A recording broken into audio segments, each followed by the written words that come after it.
but not really understanding why. Like, this is not a D, and this isn't really a Y. It's like Giznep. Why? Well, John, I had some Coca-Cola and opened way too many tabs on my browser and done a lot of research. And I found this story to be very weird. So your first wow, my hair. So your first guess is that it's Walt Disney's signature, right? And yet, here's Walt signing his name on an episode of What's My Line, and that doesn't look familiar. But it turns out that Walt Disney had lots of signatures. Some of them resemble the Disney logo, some of them do not, but none of them have a D anything like the loopy D. I can imagine this constant innovation on his signature in two ways. It may be just another manifestation of his perfectionism, which was well known, or it may be a man who was pretty obsessed with his own name. But before we go any deeper into this, we have to discuss something else very weird about the Walt Disney Pictures logo. For almost 50 years, there wasn't one. Every movie had a different treatment for the title card. There was a Disney signature that, with slight variations, showed up repeatedly, originally not as a logo, but as a signature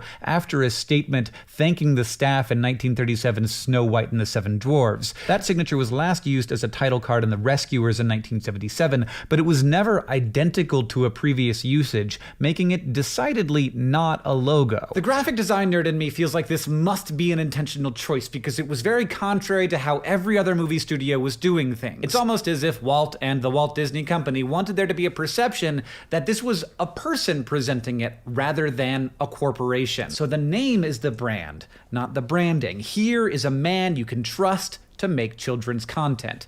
Savvy. After The Rescuers, The Fox and the Hound used a nondescript serif font, almost like a palette cleanser, before 1985's The Black Cauldron launched with the now familiar Loopy D. This was 1 year into Michael Eisner taking over as CEO and becoming the first person to run Disney who was not a Disney family member.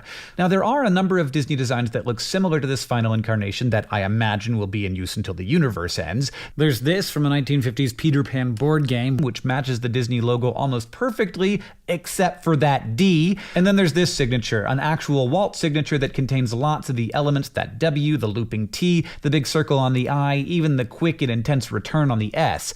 But that D, though, where did it come from? Well, the closest I could find is in the final end card of the Aristocats, which came out in 1970. Maybe importantly, this was the first movie Walt Disney Pictures released that Walt himself did not work on. It's on the screen for like 3 seconds, but it's clearly as close as we get to the Loopy D before the early 80s, when Disney launched its home video division, using this familiar logo type as the title card.